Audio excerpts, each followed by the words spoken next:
여러분들이 보시는 것처럼 오늘 말씀의 제목이 즉시 응답받은 기도입니다. 누군가 임종을 앞두고 이렇게 기도했습니다. 주님, 저는 베드로에게 베푸신 크신 은혜를 구하지 않겠습니다.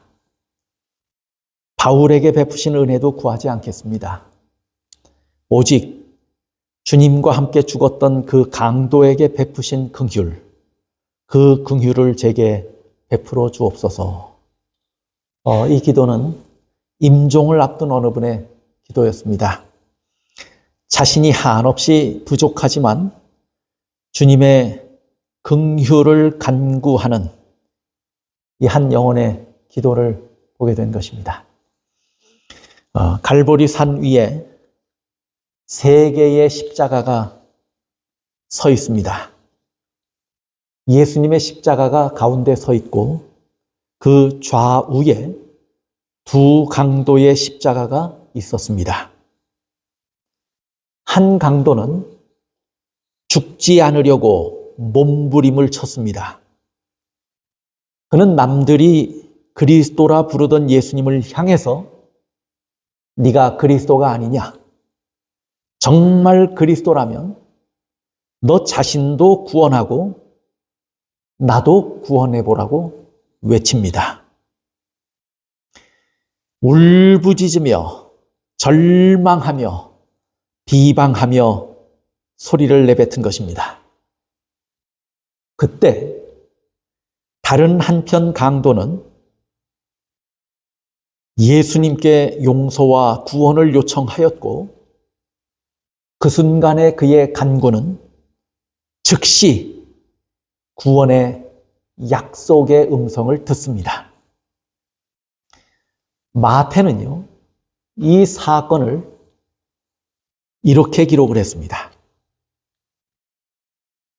마태복음 27장 44절에 함께 십자가에 못 박힌 강도들도 이와 같이 욕하더라.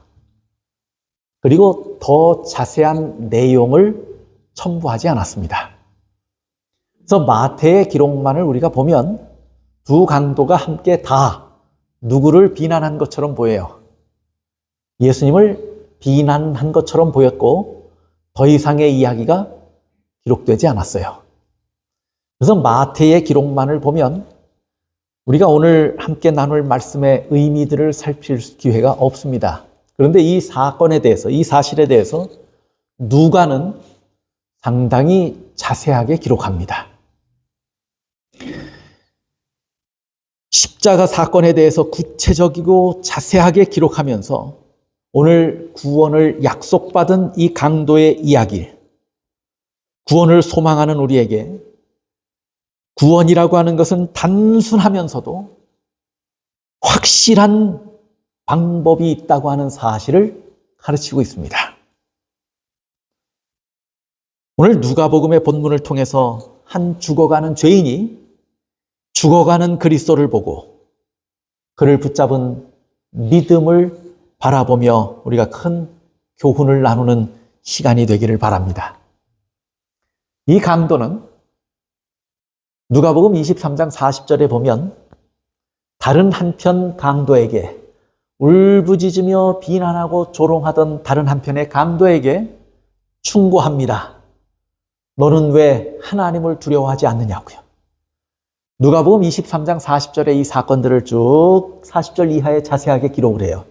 40절을 보시면 이렇게 말합니다. 하나는 그 사람을 꾸짖어 이르되 네가 동일한 정죄를 받고서도 하나님을 두려워하지 아니하느냐.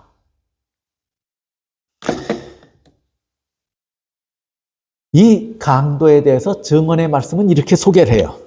시대의 소망에 보면 749쪽이죠.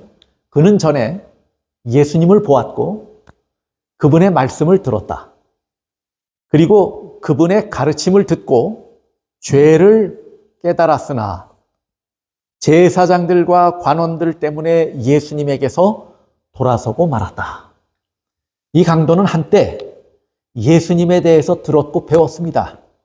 예수님의 말씀을 들었고 예수님에게 가르침을 들었어요. 그리고 내가 죄인이라고 하는 사실까지도 뭐 했다고 그랬어요? 깨달았다고 그랬어요. 여러분이 여기서 그치고 그 이후에 이 강도의 삶이 예수님을 따르는 삶이었다면 이 강도는 그날 십자가의 형틀에 달려서 죽지 않았을 수도 있습니다. 그런데 죄를 깨닫는 것까지는 했어요. 거의 예수님을 따르는 그리스도인이 되는 변방에까지는 왔었어요. 그런데 누구 때문에 돌아섰다고 그랬어요? 제사장들과 관원들 때문에 예수님에게서 돌아서고 말았다 하고 기록합니다. 그때 그는 하나님을 두려워한 것이 아니고 누굴 두려워했던 것입니까? 사람들을 두려워했던 것입니다. 그래서 이어지는 말씀 가운데 시대의 소망 749쪽인데요. 750쪽에 보면 뭐라고 이야기를 했냐면 이제 그는 사람을 두려워하지 아니하고 하나님을 두려워하는 자가 되었다고 말합니다. 이제 그는 더 이상 사람을 두려워하지 않는 사람이 되었다 하고 말해요.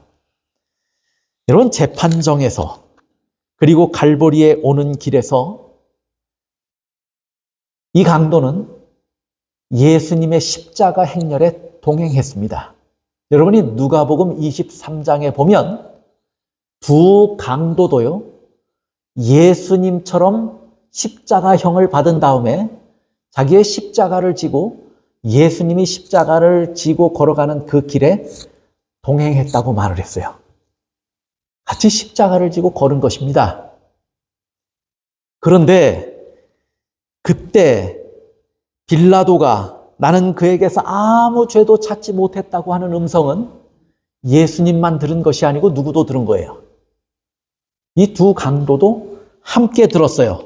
또 많은 사람들이 예수님을 조롱하고 그 다음에 예수님을 정죄하고 예수님을 비난하고 모두가 그러는데, 그리고 십자가에 달린 예수님 밑에서, 그 십자가 밑에서 예수님의 옷을 제비 뽑아 나눠 갖는, 희덕거리며 조롱하며 그것을 나누는 군병들의 모습을 다 바라보는데 예수님께서 뭐라고 말씀하시냐면, 아버지여, 저들의 죄를 뭐 해달라고요? 용서하여 주옵소서. 저들의 하는 일을 알지 못하고 저렇게 합니다 하고 기도하는 예수님의 모습을 본 것이에요. 그때 똑같은 모습을 봤는데 다른 한편 강도는 여전히 뭐 합니까? 예수님을 비난하고 너가 그리스도면 너도 구원하고 나도 구원해보라고 울부짖는 모습을 보였어요. 그런데 이 상황에서도 용서를 베푸시는 예수님에게서 이 다른 한편 강도는 거룩함을 본 것입니다. 그리고 그 순간 이 사람이 행한 것은 옳지 않은 것이 없는데, 우리하고는 전혀 다르게 산 사람인데, 그런데 저런 십자가의 고통을 겪으면서 저를 비난하고 핍박하고 십자가에 다는 저 죄인들을 위해서 간구하고 용서하는 예수님 안에서 누굴 봤냐면 하나님을 본 것입니다. 또 십자가에 달려 돌아가시는 예수님의 모습 속에서 세상 죄를 짊어지고 가는 어린 양의 모습을 본 것입니다. 그때 이 강도는 예수님의 구주되심을 깨달았고, 구주되심을 깨달으니까 예수님 앞에 경외심을 갖게 된 것입니다. 그것을 뭐라고 표현했냐면, 너는 왜 두려워하지 않느냐라고 물으면서 자신의 신앙을 표현한 것이에요. 자신은 이제 뭐 하는 사람이 된 것입니까? 하나님을 경외함으로 두려워하는 사람이 된 것입니다. 예수 안에서 하나님의 존재를 발견했고, 세상 죄를 짊어진 하나님의 어린 양을 본 것입니다. 이때 이 강도의 마음에 믿음이 생겼고 예수님을 경외하게 된 것입니다. 여러분, 예수님께서 많은 이적을 행하시고 죽은 자를 살리실 때는요, 그를 주님이라고 부른 사람들이 많았습니다. 그런데 그분이 십자가에 달리셨을 때 그분을 향하여 주님이라고 고백하는 사람은 없었습니다. 이 강도만 그 순간에 예수님을 주님이라고 고백합니다. 시대의 소망에 계속해서 이렇게 얘기해요. 죽어가는 강도에게서 믿음과 사랑의 말을 들으셨을 때 구주께서는 얼마나 고맙게 여기셨을까? 유대인의 지도자들이 그분을 부인하고 그분의 제자들까지도 그분의 신성을 뭐 했다고 그랬어요? 그 순간에는 예수님의 제자들까지도 믿지 못했어요. 그분의 제자들까지도 그분의 신성을 의심하였으나 영원의 벼랑 가장자리에 선 불쌍한 강도는 예수님을 뭐라고 불렀다고요? 주님이라고 불렀어요. 이때 예수님은 마음에 큰 용기를 얻게 됩니다. 성경에 보면 예수님의 마음에 세상 죄를 짊어진 어린 양에게 위로와 용기가 되어준 사람들의 이야기가 두 번이 기록되어 있어요. 하나는 언제 기록되었냐면 변화산에서 누가 나타난 것입니까? 모세와 엘리야가 나타났어요. 그리고 예수님과 대화하지요. 그때 예수님은 그 둘의 대화 속에서 큰 용기를 얻었고 위로를 얻었어요. 자신이 가는 이 고독하고 그 다음에 쓸쓸하고 고통스러운 이 십자가의 길이 맞춰지면 죽어도 구원 얻는 영혼들이 있게 될 것이고 죽음을 맛보지 않고 구원에 이르는 영혼들이 많이 있게 될 것임을 그 둘 사이의 대화 가운데서 알게 되고 큰 위로와 용기를 얻게 됩니다. 뿐만 아니라 지금 마지막 순간에 아무도 자기를 이해하지 못하고 그 순간에 제자들까지도 자기를 하나님이라고 이해하지 못하는 그 고독한 순간에 그럼에도 불구하고 저들을 위해서 십자가를 지는 그 고독한 순간에 한편 강도가 자신을 향하여 주님이라고 고백했을 때 그 안에서 하나님을 발견했고 세상 죄를 짊어진 어린 양을 발견했을 때 이 예수님의 마음에 위로가 되었고 용기가 되었어요. 그래서 시대의 소망은 그 고백을 들은 예수님에게 이 고백이 얼마나 고마웠을까 하고 이야기하고 있는 것입니다. 아무런 열매와 결실이 없어 보이는 그 순간에 그를 향하여 주님이라고 고백하는 한 불쌍한 영혼의 고백을 예수님이 들으신 거예요. 그리고 나의 죽음이 헛되지 않게 되었다고 하는 사실을 그 십자가의 순간에 눈으로 보고 계신 것입니다. 이것이 예수님에게 고마운 순간이었고 예수님을 위로하고 예수님에게 용기가 되는 순간이 되었습니다. 우리가 구원에 이르는 가장 첫 번째 길은요, 첫 번째 방법은 예수님을 이 강도처럼 바라보는 것입니다. 그것이 우리가 구원에 이르는 첫 번째 길입니다. 그리고 구주를, 예수님을 뭐라고 고백하는 믿음이에요? 구주로 고백하는 믿음입니다. 그리고 예수님 안에서 하나님을 발견하고 경외하고 두려워하는 마음입니다. 이런 마음이 있다면 우리의 과거가 어떠했든지 주님은 용서하시고 뭐 하신다는 거예요? 구원하신다는 것입니다. 그것을 오늘 강도의 고백 가운데서 우리가 발견하는 큰 가르침이고 진리고 교훈인 것입니다. 그 다음에 두 번째 보세요. 구원 얻은 강도의 교훈은 첫 번째는 하나님을 두려워하라는 것입니다. 그 다음에 두 번째는 주님을 바라보니까 뭐 하게 되더라는 거예요? 회개하게 되더라는 것입니다. 41절입니다. 누가복음 23장 41절. 우리는 우리가 행한 일에 상당한 보응을 받는 것이니 이에 당연하거니와 이 사람이 행한 것은 옳지 않은 것이 없느니라. 자기와 다르게 살았던 한 사람, 예수님의 모습을 보고 누구의 모습을 보게 된 거예요? 자기 자신의 모습을 본 거예요. 나는 죄인이기 때문에 지금 십자가를 지는 것이 뭐하다는 거예요? 당연하다는 거예요. 나는 죽어 마땅하다고 고백하는 것입니다.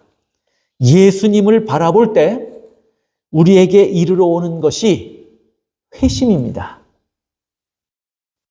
시대의 소망을 읽으면요, 이 강도에 대해서 여러 번 뭐라고 이야기를 하냐면 회개한 강도라고 부릅니다. 원고에도 와이프님께서 이렇게 기록하셨어요. 그 강도는 회개와 통회와 믿음으로 구하였다. 이 강도는 분명히 뭐 했다고 기록해요? 회개했다고 기록했어요. 그런데 이 강도가 누굴 보고 회개한 것이에요? 예수님을 보고 회개한 거예요. 저분은 죽어야 할 아무런 이유와 죄 지은 것이 없음에도 불구하고 억울하게 죄의 십자가형을 당하고 지금 죽어가는데, 그럼에도 불구하고 자기 죄 때문이 아닌데 그럼에도 불구하고 자기를 십자가에 단 그 흉악한 죄인들을 향해서도 용서를 간구하는 예수님의 모습을 본 순간 누구의 모습을 보게 된 것이에요? 자기 자신의 모습을 바르게 본 것이에요. 그래서 우리는 뭐한 사람들이라고요? 우리는 죄인이기 때문에 뭐해서 마땅한 사람들이라고요? 죽어도 마땅한 사람들이라고 고백하고 있는 것이에요. 예수님을 바라보니까 뭐 하게 된다는 거예요? 회개하게 되더라는 것입니다. 그런데 이 사건만을 가르치려고 이 기사가 기록된 것은 아니에요.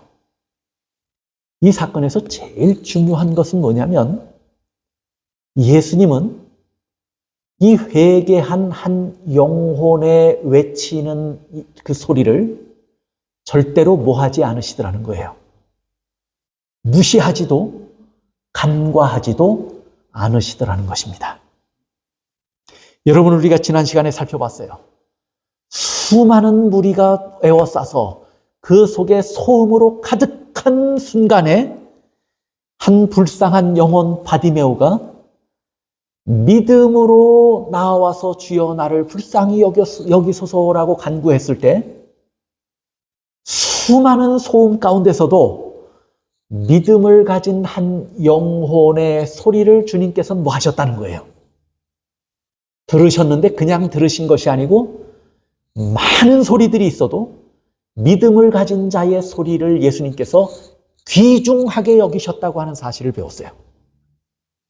뿐만 아니라 오늘 이 회개한 한편 강도의 사건을 통해서 예수님께서 우리에게 보여주시는 것은 뭐냐면 마찬가지로 회개한 영혼의 부르짖는 소리도 예수님은 절대로 간과하지 않으신다고 하는 사실입니다.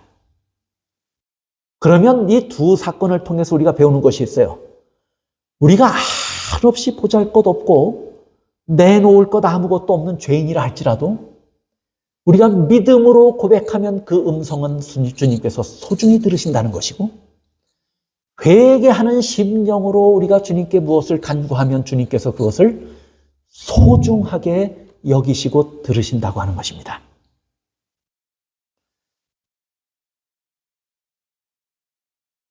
그 순간에 십자가에 달려서 온 진이 다 빠진 형언할 수 없는 고통 가운데 있는 이 강도가 주여 하고 내뱉었을 때 그 음성에 힘이 있고 그 소리가 컸을까요? 절대로 그랬을 것이라고 우리가 짐작할 수 없습니다. 그저 죽어가는 소리로 힘없이 중얼거리는 소리로 내뱉었을 수도 있을 것이에요. 그런데 그런 힘없는 음성조차도 예수님은 뭐 하신 거예요? 들으신 거예요. 회개하는 한 영혼의 음성을 얼마나 소중히 여기시는가를 보여주는 것이에요. 한 신학자가 이렇게 말합니다. 참 회개는 예수님을 바라보며 자신의 잘못을 인정하는 것이다. 이것이 뭐라고요? 이것이 참 회개라고. 예수님을 바라보며 자신의 잘못을 인정하는 것이 회개라고 말합니다. 다시 말하면 죄 없고 의로우신 예수님의 십자가에 비추어진, 십자가에서 비추어진 인간 본래의 죄를 자각할 수 있어야 된다고 하는 것입니다.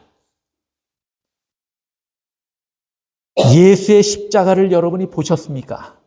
그러면 그를 십자가에 달게 한 내 속에 있는 죄가 무엇인지도 보셔야 합니다. 예수님이 누구인지 보셨으면 여러분이 누구인지도 보셔야 합니다. 이 강도는 예수님과 비교되는 자신의 모습을 본 것이에요. 우리도 예수님의 이런 참 모습을 바라보며 누구의 모습을 봐야 돼요? 오늘 내 자신의 모습을 봐야 돼요. 그렇게 할 때 뭐 하게 된다는 거예요? 참 회개에 이를 수 있다고 말합니다.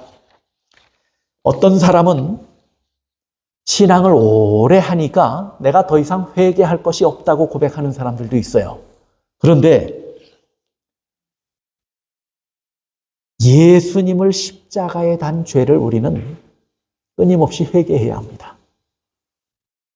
얼마나 예수님과 내가 지금 다른가 하는 것을 바라보며 회개해야 합니다. 우리는 끝없이 회개할 것이 우리에게 있어요. 예수님을 십자가에 단 죄가 우리에게 있습니다. 또 예수님을 정말 바라보면, 깊이 바라보고 다시 보고 또 보면 그분과 내가 얼마나 다른가 하는 모습을 발견할 수 있을 것입니다. 그런 모습을 바라보며 우리는 회개해야 합니다. 내가 진짜 비교하고 바라봐야 할 대상은 우리의 형제가 아니에요. 대부분 형제를 바라보니까 나에게 별로 회개할 것이 없다고 이야기해요. 우리가 비교하고 바라봐야 할 대상은 목회자도 아니고 우리 교단의 최고의 지도자도 아니에요. 그들도 죄인이에요. 그들도 실수해요. 그들도 구원에 이르기 위해서는 자신의 죄를 회개해야 돼요. 그들도 누구를 바라봐야 하냐면 예수님을 바라보고 예수님과 자신이 얼마나 다른가를 바라보고 회개해야 할 죄인이에요. 오늘 우리도 예수님을 바라보며 우리 자신의 모습을 비교하고 우리도 회개해야 하는 사람들임을 기억해야 합니다. 그 다음에 구원 얻은 강도를 통해서 우리가 얻는 교훈이 뭐냐면 죄인의 마지막 간구가 무엇인가 하는 것을 보게 됩니다. 여러분, 우리가 수많은 기도를 합니다. 오늘 조금 전에 우리가 예배를 시작하기 전에 기도하실 때 대표 기도하기 전에 개인 기도를 하셨어요. 여러분이 가정에서도 기도하시고 교회에 오셔서도 개인적으로 기도하시는 시간이 있습니다. 무엇을 기도하셨습니까? 여러분이 하는 많은 기도 중에 대부분이 무엇에 대한 기도입니까? 여러분이 하는 기도 중에 가장 소중한 기도가 무엇인지를 이 강도가 오늘 보여줍니다. 우리가 해야 하는 기도 중에 가장 귀한 기도, 그것이 무엇인지를 보여줘요. 간구의 마지막, 죄인의 마지막 간구입니다. 누가복음 23장 42절 보세요. 이르되 예수여 당신의 나라에 임하실 때 나를 기억하소서 하니. 비록 이 고통스러운 순간에 짧은 고백이지만 그의 신앙과 신학을 다 함께 볼 수 있는 집약된 고백이고 간구입니다. 예수님을 바라보고 예수님을 바라보니까 자신의 죄됨을 보게 되었고 그리고 회개하며 통회하는 심령으로 믿음으로 예수님께 나와서 간구했어요. 오늘 이 모습을 보면서 오늘 저나 여러분에게 이렇게 질문해야 합니다. 나는 회개하였는가? 내가 만약에 회개했으면 뭘 요청할 자격이 우리에게 있습니까? 이제는 구원을 요청할 수 있게 되었다고 하는 것입니다. 여러분이 뉘우치고 회심하는 하나님의 자녀라면 뭘 요청할 수 있게 돼요? 구원을 요청할 수 있게 되었다는 것이에요. 그의 짧은 그리고 어쩌면 염치 없는 간구처럼 보이지만 그의 마지막 간구는 뭐였어요? 회개한 한 죄인의 마지막 간구는 뭐예요? 이제 당신의 나라가 임하실 때 나를 뭐 해달라고요? 기억해 주십시오. 그 죄인의 마지막 간구를 예수님께서 어떻게 하시던가요? 누가복음 23장 43절에 보면 예수께서 이르시되 내가 진실로 네게 이르노니 오늘 네가 나와 함께 낙원에 있으리라 하시니라. 그날 그 강도는 그가 평생에 살아온 일생에 가장 중요한 문제를, 지금 가장 중요한 기도를 예수님께 드린 것입니다. 그 간구를 예수님께서는 들으시고 즉시 응답하셨습니다. 시대의 소망에 이렇게 설명합니다. 우리가 세상의 축복을 위하여 기도할 때 기도에 대한 응답은 지체될 수도 있고, 혹은 하나님께서 우리가 구하는 것이 아닌 다른 어떤 것을 우리에게 주실 수도 있으나, 우리가 죄로부터의 구원을 간구할 때에는 그렇지 않다. 하나님께서 우리의 모든 기도 가운데서 즉시로 응답하시는 영역이 분명히 존재한다고 가르칩니다. 우리의 많은 기도 중에 주님께서 반드시 들으시고 즉시로 들으시는 영역이 있어요. 그것이 뭐라는 거예요? 죄인이 죄를 자각하고 죄의 용서를 간구한다면 그 영역은 주님께서 즉시로 들으시는 영역이에요. 죄를 뉘우치고 용서를 간구하며 구원을 요청한다면 그 간구는 주님께서 즉시로 응답하시는 간구라고 하는 사실을 이야기하고 있습니다. 원고에도 이렇게 설명합니다. 요한복음 6장 37절 먼저 보시죠. 아버지께서 내게 주시는 자는 다 내게로 올 것이요 내게 오는 자는 내가 결코 내쫓지 아니하리라. 우리가 용서를 구하며 뉘우치고 통회하는 심령으로 주님께 나아가면 주님께서는 단 한 번도 우리를 뭐 하지 않는다고요? 내쫓지 않으시고, 주님께서는 그렇게 기도하는 자의 기도를 늘 즉시로 응답하신다고 약속하고 있습니다. 또 시대의 소망에도 이렇게 설명해요. 원고에 그분의 일이 끝나가는 그 순간까지도 그리스도는 죄를 용서하시는 분이셨다. 그 이후에, 저 십자가 순간 이후에도 주님은 지금까지, 그리고 다 이루었다고 말씀하시며 중보 사역을 마치고 일어서시는 그 순간까지 그분은 죄의 용서를 간구하고 구원을 간구하는 자들의 기도를 들으시고 응답하시는 분이라고 설명하고 있습니다. 오늘 시대의 소망의 751쪽에서 이 참여한 강도의 이야기가 우리에게 주는 교훈이 무엇인지를 요약하여 설명합니다. 참회한 강도에게 하신 용서의 말씀은 지구의 가장 먼 변경에까지 비치게 될 횃불에 불을 붙였던 것이다. 이 세상에 가장 악한 죄인도요, 참회하는 마음으로 나올 때 그의 과거를 묻지 않으시고 사랑하시는 구주로서 그를 용서하시고 구원하신 이 놀라운 이야기가 이 어두운 세상에 끝까지 마치 어두운 동굴에 횃불을 붙이면 그 동굴이 뭐예요? 환하게 비추어지죠. 마치 그것처럼 이 어두운 세상에 환하게 비치는 뭘로 주어진 것이라고요? 빛으로 주어진 것이라고 이야기합니다.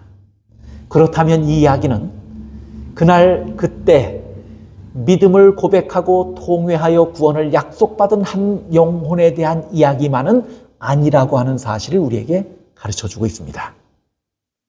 이 어두운 세상에서 마지막 시대에 우리의 죄로 인해서 죽을 수밖에 없는 불쌍한 영혼들이 오늘 우리가 주님께 회개하는 마음으로 나와서 그분을 구주로 고백하고 그분을 경외하며 두려워하며 우리의 죄의 용서를 간구하고 구원을 간구한다면 이 어두운 세상에서 오늘도 주님께서는 뭐 하신다는 거예요?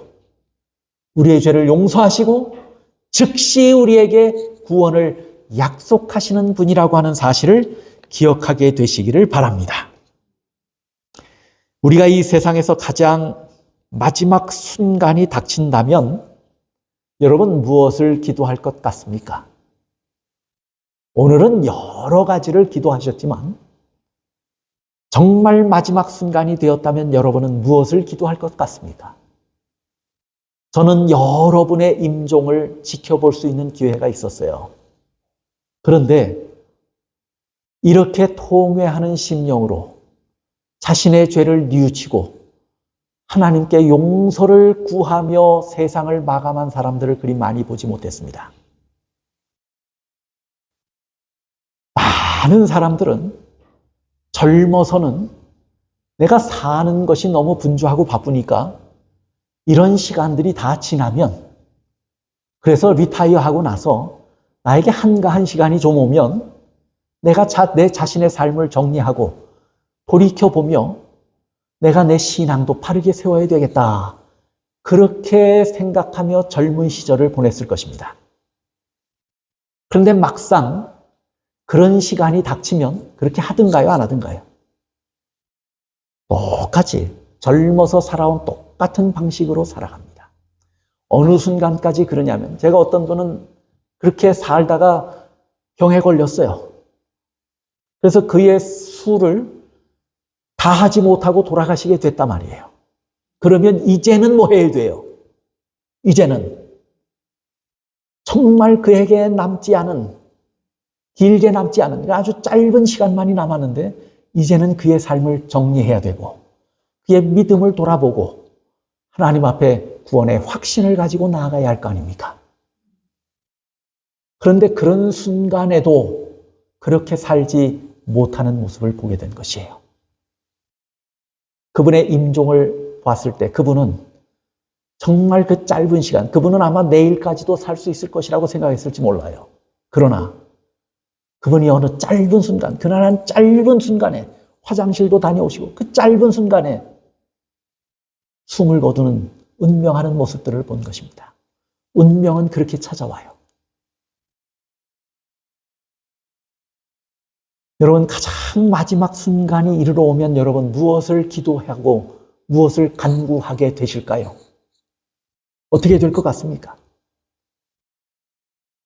저 강도는 죽기 전에 참 운 좋게 기회를 잡아서 저렇게 기도하고 죽어서 그가 극기하고 자제하고 믿음을 배우고 훈련하고 그럴 아무런 기회도 없이 그저 마음껏 살다가 죽는 순간에 뉘우치고 회개해서 구원을 얻었으니 참 복된 사람이고 행운이 있는 사람이라고 이야기할지 모릅니다. 그러나 그 순간이 되면 나도 그렇게 쉽게 할 수 있을 것이라고 생각할지 모르지만 지금이라고 하는 시간에 이것이 이루어지지 않으면 그때도 우리에게 그런 것이 보장되는 것이 아니에요.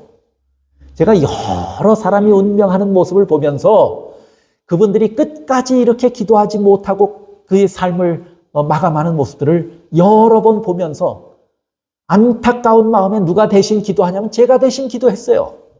이 영혼을 주님께서 불쌍히 여기시고 이 영혼의 마음에 죽어가는 순간까지 예수님을 꼭 붙들게 하시고 구원에 이르게 해달라고 기도해요. 그게 본인이 해야 할 기도를 누가 하는 거예요?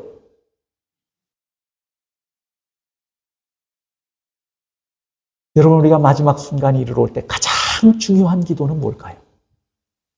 회개하고 주님 앞에 회심하고 주님께 용서를 간구하고 구원을 간구하는 기도를 드린다는 것은 가장 마지막 순간이 될수록 가장 중요한 기도가 될 것입니다. 그러면 이것이 인생의, 운명의, 인생 가운데 가장 중요한 기도라면 언제 해야 할까요? 그때 해야 할 기도로 미루어야 할 기도입니까? 죽는 순간에 가장 중요한 기도라면 그 기도는 지금도 중요한 기도라는 거예요. 이것보다 중요한 간구가 없다는 것이에요. 여러분, 우리 코에 호흡이 있는 동안에 우리의 다리에 기력이 있어서 우리가 우리의 의지대로 걸어 다닐 수 있는 이 아주 귀중한 시간에 가장 중요한 간구를 가장 첫 번째 자리에 놓고 기도하며 살게 되시기를 바랍니다. 이 강도는 마지막 순간에 했지만 아마 우리에게 그렇게 호소하며 했을지도 몰라요. 그에게 만약에 삶의 기회가 있었다면 이렇게 고백했을 거예요. 내가 젊어서 깨달았고 그래서 나에게 예수님을 더 잘 믿을 수 있는 기회가 있었더라면 나는 그렇게 했을 것이다. 그렇게 하지 못한 그런 놀라운 은혜와 경험을 갖지 못한 것이 나는 참으로 후회스럽고 통탄스럽다고 말할 것입니다. 이 강도의 고백 가운데서 우리는 그것조차도 함께 읽을 수 있었으면 좋겠어요. 이 강도는 오늘 우리에게 호소합니다. 우리에게 호흡이 있고 생명이 있는 동안에 무엇이 귀중한지를 발견하고 귀한 것을 간구하며 살라고 그렇게 우리에게 교훈하고 있습니다. 오늘 이것이 제일 중요한 기도고 이것이 우리에게 제일 필요한 기도라면 우리는 오늘 이 기도를 하며 살게 되시기를 바랍니다. 날마다 우리의 구원을 소망하고 날마다 간구하고 그래서 날마다 구원을 경험하고 그 확신 속에 살게 되시기를 바랍니다. 우리가 이렇게 기도한다면 주님께서는 그 기도를 즉시로 응답하십니다. 오늘 우리가 이 강도를 통해서 무엇이 가장 소중한 기도이고 우리가 어떻게 기도하며 살아야 하는지에 대한 좋은 교훈을 보시고 우리가 그렇게 기도하며 살게 되셔서 우리가 주님의 응답을 날마다 경험하고 구원의 확신 속에 구원의 기쁨과 감사 속에 하루하루 그리스도인 삶을 살게 되시기를 간절히 바라면서 오늘 말씀을 줄이겠습니다.